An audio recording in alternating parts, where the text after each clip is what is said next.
Aturan untuk melakukan karantina bagi pelaku perjalanan luar negeri atau warga negara asing yang mengunjungi Indonesia kerap kali disalahgunakan. Kebijakan pemerintah terkait lamanya karantina ini memang kerap berubah. Kebijakan lamanya karantina pernah dilakukan selama 3, kemudian 5, ada 7, 10, bahkan 14 hari tergantung memang tingginya kasus corona di Indonesia. Nah, kebijakan keharusan karantina ini tentu bertujuan baik. Selain untuk langkah preventif merebaknya virus corona dari luar negeri, juga sebagai langkah untuk deteksi awal.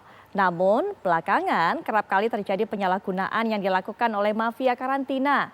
Bahkan Presiden Joko Widodo meminta Kapolri Jenderal Listio Sigit Prabowo untuk mengusut tuntas dugaan permainan karantina ini. Tidak hanya itu, sebelumnya Sandiaga Uno, Menteri Pariwisata dan Ekonomi Kreatif juga menerima keluhan dari wisatawan mancanegara yang merasa menjadi korban dari mafia karantina ini. Kemudian bagaimana seharusnya penanganan karantina dilakukan agar tidak menjadi permainan mafia karantina?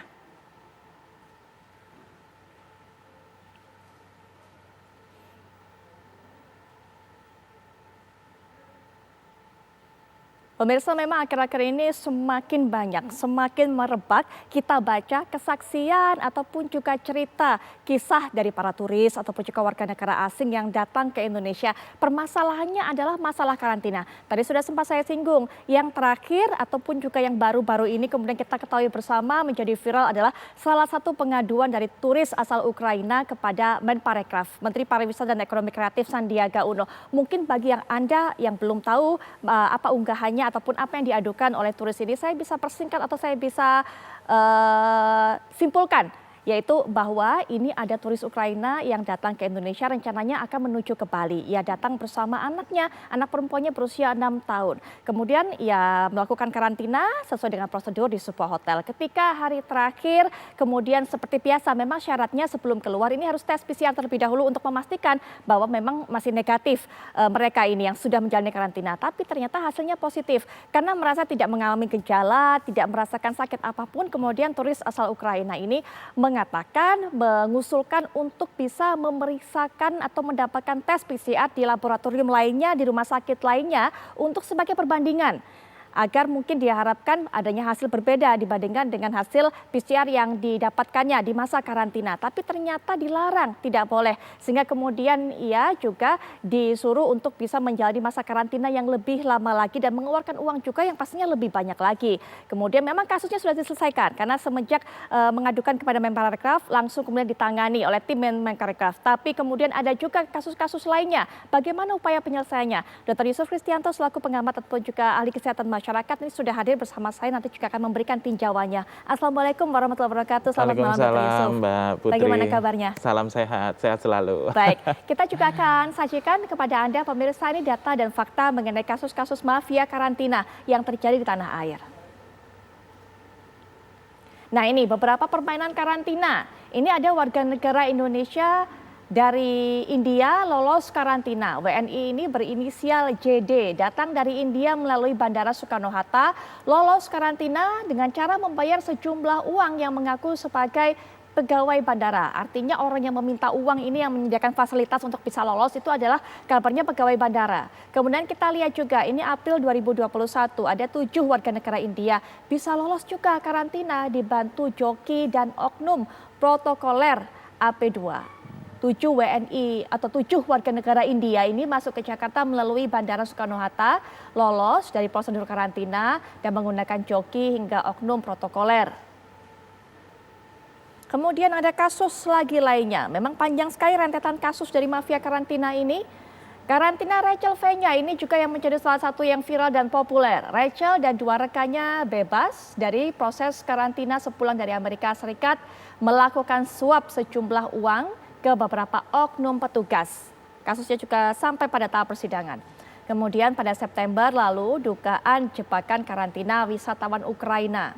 Pengaduan diterima Menparekraf Sandiaga Uno melalui surat elektronik. Kejanggalan hasil positif di hari terakhir karantina ketika dilakukan tes ulang hasilnya negatif. Ini adalah kasus yang sempat saya jelaskan tadi, nanti bagaimana duduk permasalahannya dan juga bagaimana upaya penyelesaian dari tim Kemenparekraf, apa temuannya dari hasil ini. Nanti kita akan tanyakan dan juga dapatkan keterangan dari Pak Menteri atau dari Menparekraf. Tapi sebelumnya kita juga minta tanggapan dari Dr. Yusuf Kristianto. Ini adanya karantina ini suatu keharusan. Upayanya untuk bisa mencegah Omikron ataupun juga kasus corona ini semakin merebak. Tapi ini menjadi celah dimanfaatkan dok ternyata oleh pihak-pihak oknum-oknum yang berperan sebagai mafia karantina dok. Iya, jadi kalau saya pertama kalau di bandara itu semua staf protokoler, termasuk saya sendiri kan saya pernah cerita, saya punya ID card dari KKP itu dengan kode Yankee. Jadi sebenarnya saya bisa keluar langsung tanpa perlu kasih lihat Peduli Lindungi.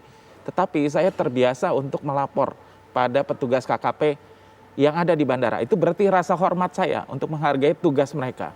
Tetapi saya sering melihat banyak petugas protokoler dengan mengaku membawa pasien orang VVIP itu keluar aja. Nah itu yang harus dijaga. Artinya siapapun dia harus melewati protokol yang sudah baku, nggak bisa lagi dilewat. Itu satu. Yang kedua, ketika TKI Indonesia pulang, itu jangan sampai dipikirin mereka penuh dengan uang. Beberapa banyak video yang beredar di WhatsApp, di Facebook, di Instagram. Begitu mereka masuk di bandara, mereka sudah ditawarkan, mau dipercepat nggak, Sampai di kendaraan nanti dibilangin, wah ini harus daftar ini untuk masuk Peduli Lindungi, kita bantu, dimintain uang lagi. Nah hal-hal itu yang mesti kita sadari, perang pandemi belum selesai. Bagaimana kita harus menjaga hati nurani kita, jangan mempersulit, tapi mempercepat. Karena begitu kita membiarkan orang di bandara lama, menunggu lama, itu aerosol makin banyak. Dan resiko penularan makin tinggi. Ya, tenaga kerja Indonesia dan juga turis-turis asing yang datang ke negeri kita ini menjadi primadona bagi mereka mafia karantina yang berupaya untuk bisa menawarkan kebebasan. Mau nggak ikut karantina bisa asal bisa bayar, ataupun juga tadi seperti beberapa keluhan yang merasa dijebak ataupun juga di-COVID-kan oleh oknum-oknum ini. Nah ini untuk bisa mendapatkan keterangan lebih lanjut, kita akan dengarkan informasi yang akan disampaikan oleh Bapak Sandiaga Uno selaku Menteri Pariwisata dan Ekonomi Kreatif. Assalamualaikum warahmatullahi wabarakatuh. Selamat malam Pak Sandi. Selamat malam, terima kasih TV One sudah mengundang kami, Dr. Yusuf. Selamat malam pemirsa TV One. Baik, Pak Sandi, kami tadi sempat menjelaskan sebelum kami terhubung dengan Pak Sandi, apa kasus atau setidaknya pengaduan yang disampaikan oleh turis asal Ukraina tersebut kepada Pak Sandiaga Uno. Kemudian juga yang kami dapatkan informasinya memang sudah selesai kasus ini, tim Kemenparekraf juga sudah menyelesaikannya. Nah dari hasil pertemuan ini kemudian penyelesaian kasus ini, Pak Sandi, apa temuan-temuan dari tim Kemenparekraf? Siapa yang salah? Siapa yang kemudian? Apakah memang betul ada mafia karantina yang terlibat dalam upaya ini, Pak Sandi? Ya, pertama-tama yang perlu kita yakini dan kita sadari bahwa banyak laporan yang sudah diterima oleh pihak masyarakat maupun kami di Kemenparekraf, sampai laporan tersebut juga sudah diterima langsung oleh Bapak Presiden. Bapak Presiden memberikan arahan langsung kepada kita untuk menindaklanjuti, dan seandainya jika ada pihak yang terbukti melanggar hukum dan juga mencoreng nama baik Indonesia sebagai negara yang sudah dianggap sukses menangani pandemi COVID-19 dengan penanganan yang best practice, ini tentunya harus kita tindak tegas. Kami tidak akan segan-segan untuk mengambil tindakan yang akan memastikan bahwa Indonesia tetap memprioritaskan penanganan pandemi, termasuk juga tentang peraturan karantina ini.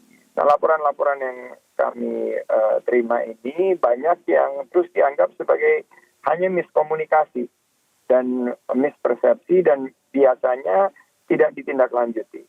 Oleh karena itu kami secara tegas menyampaikan bahwa kita perlu penanganan yang lebih komprehensif, jangan menyepelekan masalah, jangan mengecilkan masalah, tapi sekecil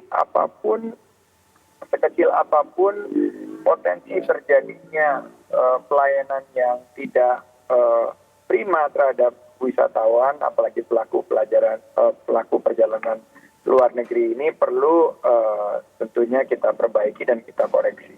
Nah, hasil tentunya penelitian kami akan terus kami kembangkan karena ini menyangkut dari semenjak mereka landing, pelaku perjalanan luar negeri mendarat di bandara sampai mereka selesai proses karantina. Dan sekarang proses karantina adalah 5 hari dengan ditandai dengan PCR test. Jadi ini kita tidak boleh hanya menunjuk satu pihak, tapi tentunya harapan kita pihak-pihak mulai dari lintas institusi, kementerian, lembaga, maupun juga pihak penyedia karantina ini perlu untuk sama-sama kita bergandengan tangan dan kita pastikan bahwa tidak terjadi penyalahgunaan dan praktek mafia yang merajalela.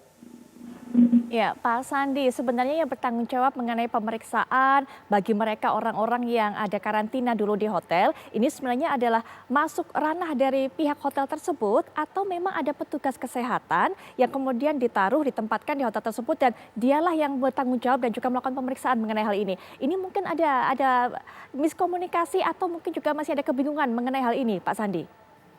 Nah, oleh karena itu kami akan menghadirkan helpdesk, di mana helpdesk ini akan memastikan bagaimana alur dan juga informasi yang tervalidasi dan terverifikasi dan informasi terkini dari kebijakan kita. Karena kebijakan kita kan tiap 1 minggu ini kita perbarui menyesuaikan dengan penanganan pandemi COVID-19 dan sekarang kita memasuki fase penanganan Omikron. Oleh karena itu tentunya yang harus dilakukan adalah sosialisasi dan edukasi. Jangan juga kita menyalahartikan bahwa temuan-temuan yang ada di level eksekusi, di level implementasi itu semuanya adalah miskomunikasi. Jadi saya selalu ingatkan bahwa selain daripada sosialisasi dan edukasi harus juga ada monitoring dan evaluasi karena kita sudah mendengar banyak sekali cerita tadi yang Pak Dokter sudah sampaikan, bukan hanya menyangkut kepada wisatawan, tapi juga bagi pelaku perjalanan luar negeri yang lain. Dan kita tidak ingin bau tidak sedap ini terus ada di sekitar kita. Kita ingin pastikan secara tegas kita bergerak cepat, kita bergerak bersama untuk memberikan solusi yang permanen terhadap permasalahan ini. Jangan sampai ini terus menjadi cerita yang berulang-ulang dan akhirnya sangat mengganggu citra Indonesia sebagai negara yang serius menangani pandemi COVID-19 dan ramah terhadap wisatawan yang akan menghabiskan masa liburnya di Indonesia. Baik, kami sepakat dengan apa dikatakan oleh Pak Sandi bahwa memang ini sangat mengganggu citra Indonesia, apalagi di tengah upaya Indonesia untuk bisa bangkit kembali, baik dari segi perekonomian maupun juga pariwisata. Tapi tadi Pak Sandi juga sudah menyinggung Pak mengenai masalah monitoring. Nah, ini menjadi salah satu celah atau salah satu hal mungkin yang kurang dimaksimalkan dalam proses karantina, pelaksanaan karantina ini. Ini sebenarnya menjadi tanggung jawab siapa Pak? Monitoring ini, siapa yang seharusnya melakukan monitor, pemeriksaan sehingga semuanya ini dimanapun di hotel apapun karantina SOP-nya berjalan tanpa adanya mafia-mafia yang bisa memanfaatkan ataupun mencari keuntungan, Pak Sandi. Betul sekali. Tahun ini adalah tahun kebangkitan dan tahun kepulihan dari ekonomi kita, juga di mana sektor pariwisata dan ekonomi kreatif akan mulai menciptakan peluang usaha dan lapangan kerja baru. Nah, ini adalah tanggung jawab bersama. Kami ingin mengingatkan kita bahwa 2 tahun kita menghadapi pandemi ini, sektor yang paling terdampak adalah sektor pariwisata dan ekonomi kreatif. Dan baru saja kita mulai bangkit dan pulih, dan saya tentunya mengajak semua pihak untuk bergandengan tangan, karena kita tidak bisa main tunjuk, kita menyalahkan satu pihak. Tapi ini bau tidak sedap ini sudah beberapa bulan dan beberapa fase terakhir ini terus-menerus tercium. Dan kita tidak bisa mengecilkan masalahnya bahwa ini adalah salah komunikasi. Oleh karena itu solusinya adalah pemerintah hadir dan mendengar keluhan masyarakat. Kita tentunya helpdesk ini kita harapkan merupakan lintas kementerian lembaga yang akan memonitor dan evaluasi dan menghadirkan solusi. Sehingga misalnya wisatawan Ukraina tersebut mengucapkan terima kasih karena pemerintah hadir, pemerintah menanggapi, pemerintah memberikan klarifikasi, dan ada pihak-pihak yang tentunya diharapkan untuk bertindak cepat, langsung melakukan PCR ulang dan hasilnya negatif. Dan tentunya ini diapresiasi oleh wisatawan kehadiran daripada pemerintah. Nah, ini yang saya ingin harapkan ke depan, sehingga tuduhan-tuduhan terhadap adanya mafia ini tidak terus-menerus menjadi pembicaraan yang akan mengganggu proses momentum kebangkitan ekonomi kita. Demikian. Baik, sudah disinggung juga oleh Pak Sandi bagaimana kehadiran pemerintah, termasuk juga tentunya ini ya, melanjutkan ya Pak, perintah ataupun juga instruksi dari Presiden Joko Widodo yang ingin melibas ataupun juga menghapus semua mafia karantina sehingga kemudian tidak menyulitkan orang-orang yang datang di tanah air ataupun juga para turis Pak ini ke depannya.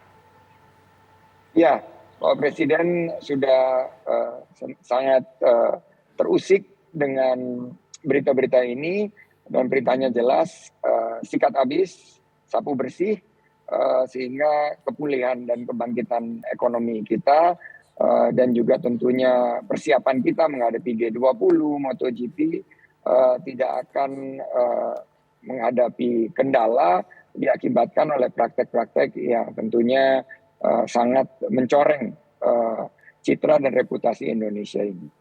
Baik, Pak Sandiaga Uno, terima kasih Pak sudah meluangkan waktu di tengah kesibukannya untuk bisa memberikan keterangan ini kepada kami dan juga tadi menjelaskan duduk permasalahannya dan juga menjelaskan juga kepada kita apa bentuk kehadiran pemerintah untuk bisa menanggulangi kasus-kasus seperti ini. Sekali lagi terima kasih Pak Sandi. Selamat malam, selamat beraktivitas kembali. Selamat malam TV One, terima kasih Pak Dokter. Baik, pemirsa kami akan lanjutkan pembahasan mengenai hal ini. Nanti Dr. Yusuf bisa juga berikan tanggapannya, apa yang ditemui cerita-cerita di kalangan masyarakat mengenai hal ini. Dan juga kita akan mendapatkan konfirmasi dari pihak PHRI. Karena PHRI ini juga merasa bahwa selama ini PHRI ataupun kaum perhotelan ini selalu disudutkan, selalu disalahkan atas kasus mafia karantina ini. Kami akan segera kembali.